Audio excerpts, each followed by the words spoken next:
থাকতো এক গরিব কাঠুরিয়া। প্রতিদিন সে বনে যেত কাঠ কাটতে। একদিন সে এক পুরনো বড় গাছের কাছে এলো।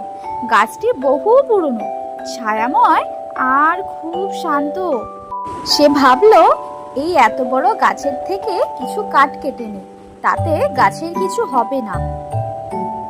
গাছ তখন বলল, ওহে কাঠুরিয়া, দয়া করে আমাকে কেটো না। আমি অনেককে ছায়া দিই, পাখিরা আমার ডালে বসে বাসা বাঁধে।